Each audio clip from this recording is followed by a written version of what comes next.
Hello and welcome to EdTech Tips and Tools number 17. This is Crystal Hurt with ESU 10, and today we are going to be talking about HyperDocs. The easiest way to explain a HyperDoc is to show you one. So the first resource that we're going to jump into is this Fake News Test Your Digital Literacy.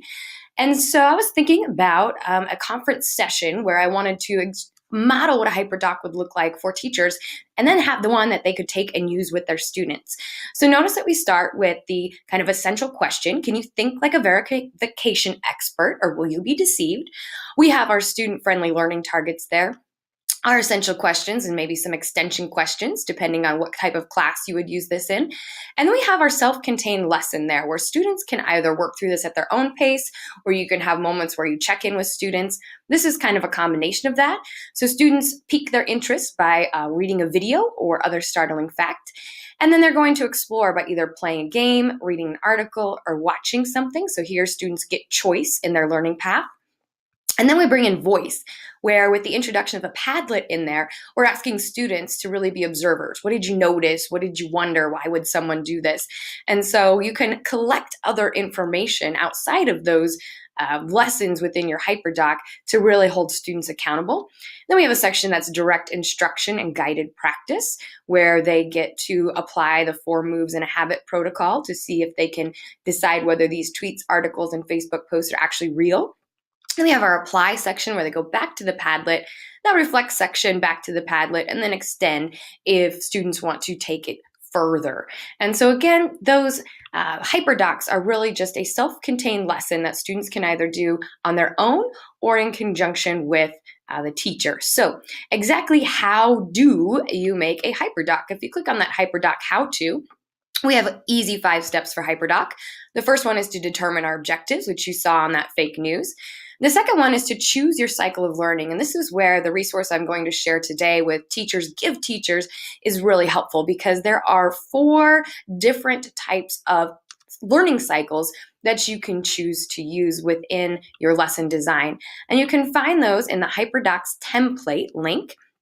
And notice here, this is the basic HyperDoc lesson, which you saw with the teaching fake news or digital literacy. We have a pared down one that just has 3 components. This works really well for an individual or collaboration station for blended learning. We have our 5 E's template, and then we have the workshop model template. So you can decide which of those your lesson fits in best. And then packaging. HyperDoc doesn't have to be a doc. I've seen a lot of great slides used for HyperDocs, and even some maps and some sites that can walk students through that learning. Finally, you're going to think about the workflow. How are you going to push out the content? How are you going to collect work and provide feedback?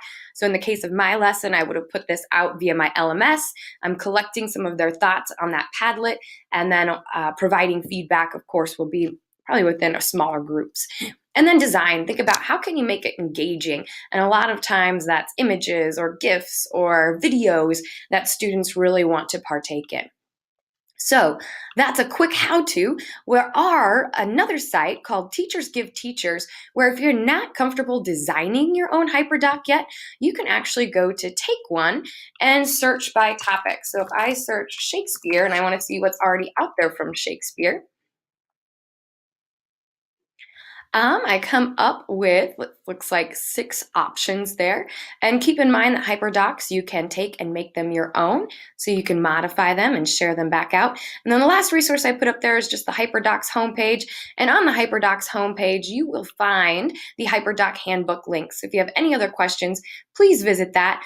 HyperDocs are a great way to get and keep your students engaged, as well as provide avenues for voice and choice. If you have any questions, please reach out to crystal.hurt@esu10.org or explore those resources. Thank you.